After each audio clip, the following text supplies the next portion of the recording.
हमारे यहाँ अक्सर जो गलती की जाती है वो गलती ये होती है कि अगर सामने वाला शख्स यानी आपका पार्टनर आपको लेकर इमोशनल होता है और सेंसिटिव होता है तो उसको कमज़ोर समझा जाता है, और उसको कमज़ोर समझते हुए उसकी बात नहीं तस्लीम की जाती, उसकी कदर नहीं की जाती, उसकी इज़्ज़त नहीं की जाती और उसके साथ गलत बर्ताव किया जाता है। हालांकि वो सिर्फ़ आपको लेकर इमोशनल है, आपको लेकर सेंसिटिव है, आपको लेकर आपसे मोहब्बत करता है, इसके अलावा कोई और दूसरी बात नहीं है। और आप अंदाज़ा कर लें कि वो कितना इमोशनल है आपको लेकर, कितना सेंसिटिव है आपको लेकर, कि आपकी गलत बातों को भी मान जाता है, ठीक बातों को भी मान जाता है, 10 गलत बातों को भी मान जाता है, 20 गलत बातों को भी मान जाता है और उस पर रिएक्शन भी नहीं देता। और अगर रिएक्शन देता भी है तो फिर भी मुआफ़ी तलाफ़ी के अंदाज में कि हो सकता है मुझसे कोई गलती हो गई हो सकता है मैंने कोई ऐसी बात कर दी हो, और वो आपसे मोहब्बत का तलबगार होता है और जवाबन आप उसे कमज़ोर समझते हैं और आप ये समझते हैं कि ये तो मेरे बगैर चूँकि रह नहीं सकता, तो इसके लिए इसके साथ जो कुछ मर्ज़ी करते रहें हम,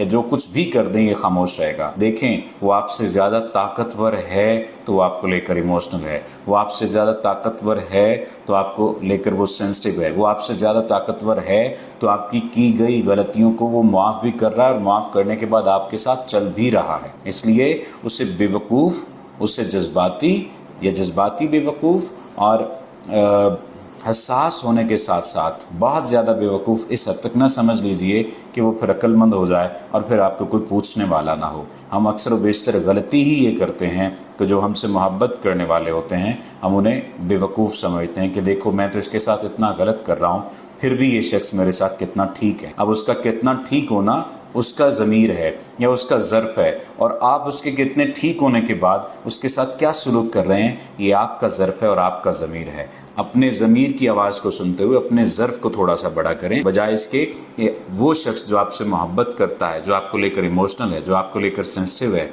उसको आप कमज़ोर समझें और उसको जज्बाती बेवकूफ़ बनाते रहें। आपका बहुत शुक्रिया।